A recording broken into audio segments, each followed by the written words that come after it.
এবারে আমি আপনাদের কিছু প্রশ্ন নিতে চাই। আমাদের হাতে মাত্র প্রায় 10 মিনিটের মতো সময় আছে। এই 10 মিনিট আপনাদের কিছু প্রশ্নের উত্তর আমি দেব। যে প্রশ্নগুলো করার জন্য আমি আমাদের সহযোগী আমাদের রিসার্চ অ্যাসিস্ট্যান্ট মোহাম্মদ আল আমিনকে আমি অনুরোধ করছি।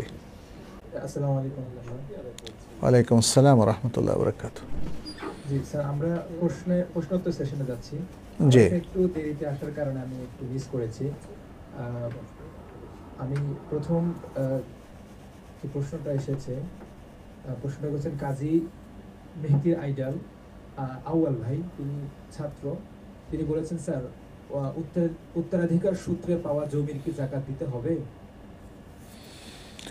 জমির যাকাত আমরা তো সেটা নিয়ে আলোচনা করিনি। জমি যদি কারো ব্যবসায়িক পণ্য হয়ে থাকে তখনই জমির মূল্যের উপর যাকাত হবে, অন্যথায় জমির ফসলের উপর যাকাত, জমির উপর যাকাত না। জমিতে যদি ফসল হয়, সেই ফসল যদি নেশাব পরিমাণ পৌঁছায়, যেটাকে খামসাতু আউসুক বলা হয়, প্রায় 17 মণের কাছাকাছি, এটাই বিশুদ্ধ মত, তাহলে সেখানে যদি বৃষ্টিতে ফসল হয়ে যায় তাহলে 10 ভাগের 1 ভাগ যাকাত দিয়ে দিতে হবে। আর যদি সেটা বদলা খরচ লাগে, খরচ দিয়ে ফসল করতে হয়, সেচ কার্য দিয়ে ফসল করতে হয়, তাহলে নেসফুল ওশর, নেসফুল ওশর হচ্ছে 20 ভাগের 1 ভাগ। জি, জাযাকাল্লাহ খাইর স্যার। এরপরে যে প্রশ্ন একজন বোন করেছে, শিলামণি, তিনি বলেছেন, স্যার আমার সম্পদ গত বছর শাওয়ালে নেসাবে পৌঁছেছে, কিন্তু তারপরের মাসে আবার নেসাব ছুটে যায়। এবছর যাকাতের হিসেবের সময় কি আমি গত শাওয়াল থেকে 1 বছর হিসাব করব, নাকি আবার পুনরায় যে মাসে সম্পদ নেসাবে পৌঁছেছিল সেই মাস থেকে বছর হিসাব করব? সর্বশেষ যে মাসে সম্পদ নেসাব পরিমাণে পৌঁছেছে এবং এরপর আর নামেনি, তখন থেকে হিসাব করতে হবে। যদি এমনটা হয় যে কারো এই মাসে নেসাব পরিমাণ পৌঁছলো, 2 মাস পর আবার কমে গেল, তাহলে তার নেসাব পূর্তি হলো না, তাহলে তার এই নেসাবটা বাতিল হয়ে যাবে। যখন থেকে নেসাব শুরু হলো এবং আর সেটা নেসাবের নিচে না নেমে কমপ্লিট 1 চান্দ্র বৎসর শেষ হলো, তখনই তার উপর যাকাত ফরজ হবে। এটা আসলে একটা রিলিফ আল্লাহ সুবহানাহু ওয়া তাআলার পক্ষ থেকে, যে মানুষ যখনই নেসাবের নিচে নেমে যায় বর্ষ পূর্তির আগেই, তখন তার পুরাতন হিসাব বাতিল, তার হিসাব নতুন করে হবে যখন তার নেসাব পূর্ণ হলো, তার থেকে নিয়ে পূর্ণ একটা চান্দ্র বছর অতিবাহিত হলেই তার উপর যাকাত ফরজ হবে, অন্যথায় নয়। জাযাকুমুল্লাহ খাইর স্যার, খুবই চমৎকার। আমরা আরেকটা প্রশ্ন নিচ্ছি, মোহাম্মদ খায়রুল ইসলাম ভাই, তিনি বলেছেন যে স্যার আমরা কৃষক সাধারণত ধানের অসুর বের করে থেকে অন্য ফসল যেমন গম, সরিষা, মধু ইত্যাদি, কি অসুর ফসলের যাকাত বের করতে হবে? মানে তার প্রশ্ন আসলে বুঝতে পেরেছি। মানে ধান চালের বাইরে বা গমের বাইরে অন্য যে সকল ফসল হয়ে থাকে সেগুলোর ওসর বের করতে হবে কিনা। এখানে যে সকল ফসলের ওসর দিতে হবে সেগুলো হচ্ছে যেগুলো ইদ্দেখার করা হবে, অর্থাৎ যেগুলো জমিয়ে রাখা যায়, স্টক করে রাখা যায়, নষ্ট হয় না, যেমন চাল, গম, সর্ষে দানা, ডাল, এগুলোর ওষুধ দিতে হবে।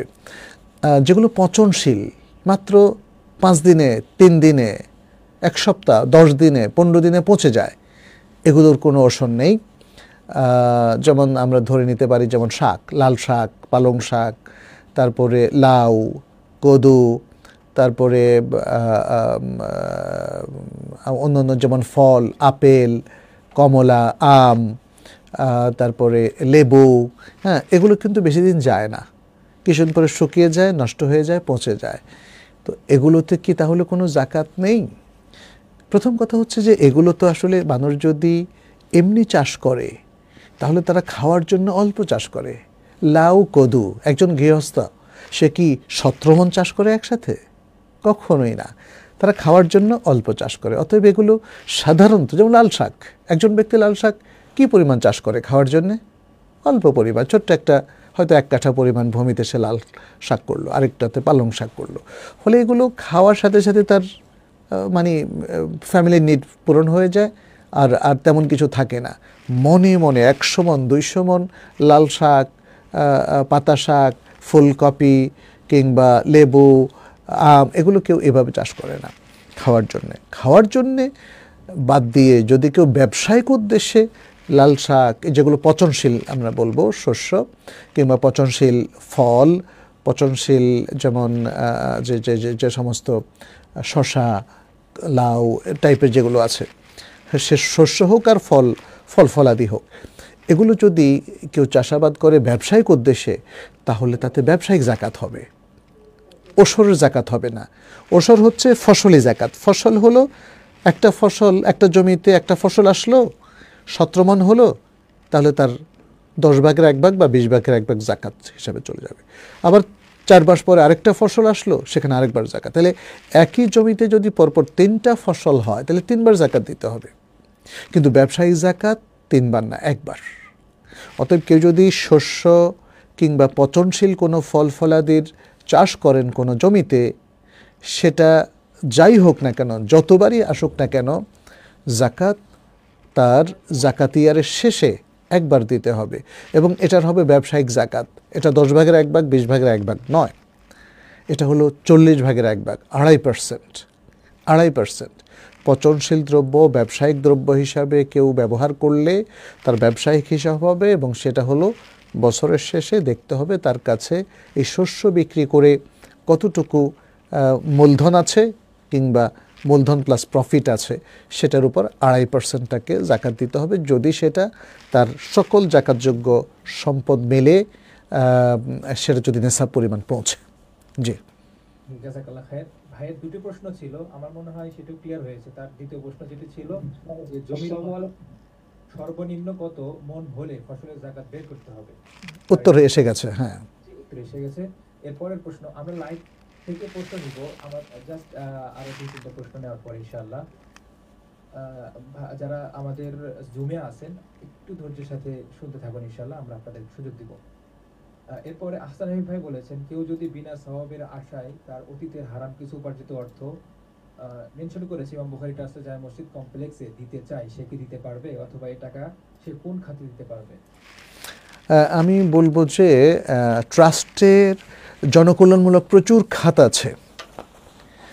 হারাম টাকাটা তো মসজিদে লাগানো যায় না। হ্যাঁ, হারাম টাকা মসজিদে লাগানো যায় না, তবে হারাম টাকাটা জনকল্যাণে সওয়াবের নিয়ত ছাড়া ব্যয় করা যায়। ইমাম বুখারী ট্রাস্টে যদি এই ধরনের টাকা আপনারা দিতে চান, অবশ্যই মেনশন করবেন যে এইটা আমার কাছে জমা হয়েছিল এবং এটা আমি জনকল্যাণে ব্যয় করার জন্য এখানে দিচ্ছি, তাহলে সে আমানতটা ইমাম বুখারী ট্রাস্ট রক্ষা করবে অবশ্যই ইনশাআল্লাহ।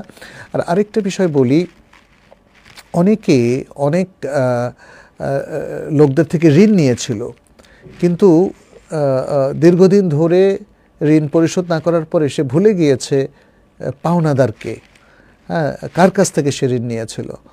তো এভাবে তার প্রথম কর্তব্য হচ্ছে এই পাওনাগুলো মানে পৌঁছে দেওয়া, তার জন্য সর্বাত্মক চেষ্টা করা, খুঁজে বের করা সেই ঋণদাতাটাকে।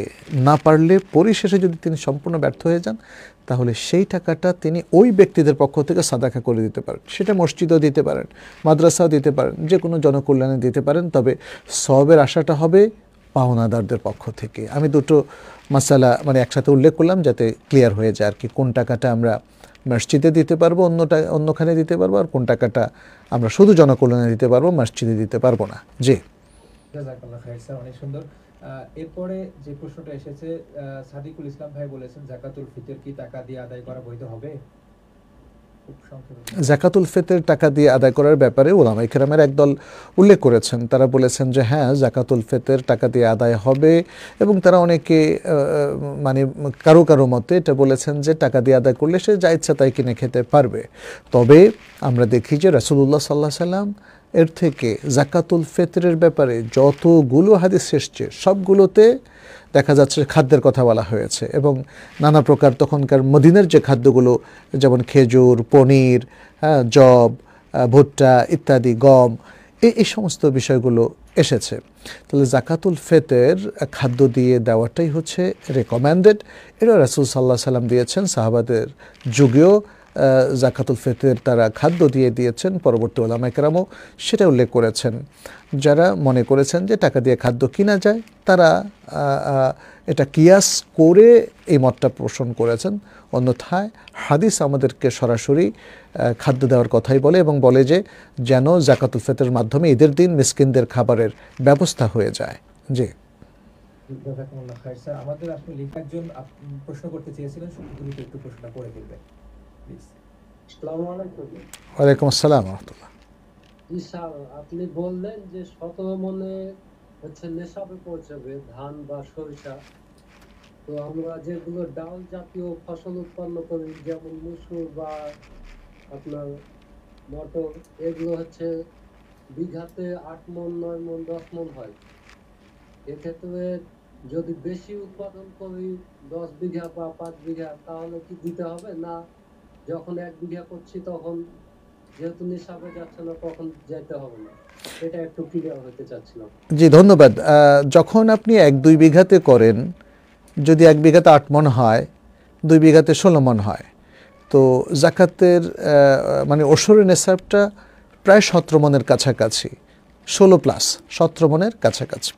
অতএব আপনি যখন 1 বিঘা 1.5 বিঘাতে করবেন এবং সেটা 12, 13, 14, 15 কেজি মণ পর্যন্ত হয়, তাহলে আপনার উপর জাকাত ওয়াজিব হবে না। কিন্তু আপনি যদি 3 বিঘা 4 বিঘা 5 বিঘাতে করেন, তখন তো 3 বিঘাতে করলে 3-24 মণ হয়ে যায়। তাহলে দেখা যাচ্ছে যে আপনি যখন এই 17 মণ ক্রস করবেন এবং যত বেশি অতিরিক্ত আসবে সব মিলাইয়া আপনি 20 ভাগের 1 ভাগ জাকাত দেবেন। আমাদের দেশে সাধারণত 20 ভাগের 1 ভাগে জাকাত হবে, কারণ এখানে সেচ কার্যের খরচটা দিতে হয়। তার মানে হচ্ছে 17 মণ প্লাস যদি আপনার 50 মণ হয়, তাহলে 50 মণ থেকে 20 ভাগের 1 ভাগ আপনি জাকাত দেবেন, এভাবে। আলহামদুলিল্লাহ, বুঝতে পেরেছি। আর যদি কেউ একটু হ্যান্ড রাইজ করবেন, যেমন হুমায়ুন আহমেদ ভাই আছেন, আপনি প্রশ্ন করতে চান, একটু দ্রুত করুন প্লিজ। আচ্ছা, হুমায়ুন আহমেদ ভাইয়ের প্রশ্নটা উনি লিখিত পাঠিয়েছেন। বলেছেন যে আমার 2 লাখ টাকা আছে এবং 1 বছর ধরে আর 3 ভরি স্বর্ণ আছে। এখন জাকাত কি আলাদা হিসাব করতে হবে না একসাথে মিলিয়ে জাকাত দিতে হবে? আচ্ছা ভাই, তো একজন পুরুষ হুমায়ুন ভাই, আর তার 3 ভরি স্বর্ণ আছে প্লাস 1 লাখ টাকা আছে, এটা জাকাতযোগ্য পরিমাণ। এবং পুরুষদের কাছে যখন স্বর্ণ থাকে, সেটা মানে তার অর্থমূল্য হিসেব করে সেটাকে জাকাতযোগ্য হিসাবেই সবাই ধরে থাকেন। ফলে তার যে বাজার মূল্য এই 3 ভরি স্বর্ণের প্লাস তার 1 লাখ টাকা, এর 2.5% তিনি বের করবেন।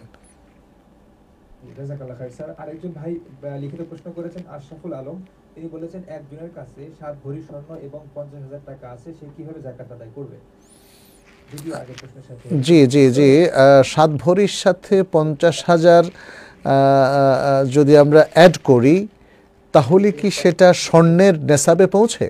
যেহেতু তার কাছে সামান্য টাকা আর স্বর্ণ আছে, তাইলে এটা স্বর্ণের নেসাবটা হবে তার জন্য যুক্তিযুক্ত। যদি কারো কাছে রূপা থাকে আর কিছু টাকা থাকে, তাহলে রূপার নেসাবটা, অথবা শুধু টাকা থাকলে তাহলে রূপার নেসাবটা তার জন্য যুক্তিযুক্ত। এক্ষেত্রে যেহেতু স্বর্ণ তার প্রধান উপকরণ, তার সাথে অল্প কিছু টাকা আছে, দেখতে হবে এই অল্প কিছু টাকা দিয়ে 7.5 ভরি স্বর্ণের যে নেসাব 85 গ্রাম, সেটা কি পূর্ণ হয় কিনা। জি, জাযাকাল্লাহ খাইর স্যার। আরো কি সরাসরি কেউ প্রশ্ন করতে চান কিনা? যেমন একজন আবু মারিয়ামা ইমরান ভাই আছেন, আপনি প্রশ্ন করুন প্লিজ। আসসালামু আলাইকুম ওয়া রাহমাতুল্লাহ। ওয়ালাইকুম আসসালাম রহমতুল্লাহ। আমার একটি হচ্ছে আমাদের সমাজে দেখা যায় অনেকেরই, আমাদের নিজেদেরও আছে, 10 বিঘা জমি থাকে। এই আবাদি জমিকে জাকাত দেওয়ার শরীয়ত সম্মত মানে দিতে হবে কিনা? আর দ্বিতীয়ত, অনেকে দেখা যাচ্ছে বইয়ের বিক্রেতা থাকে, অনেকে আছে অন্যান্য মুদির দোকান থাকে, তাদের অনেক সম্পদ বছরের পর বছর থাকে আর কি, মালামালগুলো। তো এই দুইটা জাকাত দেওয়ার প্রসেসটা, ওয়েটটা কেমন হয়? কাইন্ডলি জানাতে জমির জাকাতের ক্ষেত্রে আমরা বলেছি যে জমিতে কোনো জাকাত নেই, জমির ফসলে জাকাত আছে। তবে জমি যদি কেউ ব্যবসায়িক পণ্য হিসাবে তিনি ব্যবসা ওপেন করেন, যেমন ডেভেলপাররা করে থাকে, অথবা যারা রিয়েল এস্টেট তারা এই জমি কেনে বেচে। অনেক সময় রিয়েল এস্টেট ছাড়াও কোনো ব্যক্তি দেখা যাচ্ছে যে তিনি 8-10 খণ্ড জমি কেনেন আর বেচেন এবং এখান থেকে তিনি লাভ করেন। ফলে এই রিয়েল এস্টেট নামেই হোক আর ব্যক্তিগতভাবেই হোক, যারা জমিকে পণ্য হিসাবে ব্যবসা ওপেন করেছেন, তাদের জমির মূল্যের উপর জাকাত দিতে হবে। আর এছাড়া আর কোনো জমির মূল্যের উপর জাকাত দিতে হবে না, বরং সেটার যে ফসল হয় ফসলে জাকাত দিতে হবে যদি ফসল হয়ে থাকে। আর পতিত জমির কোনো জাকাত নেই।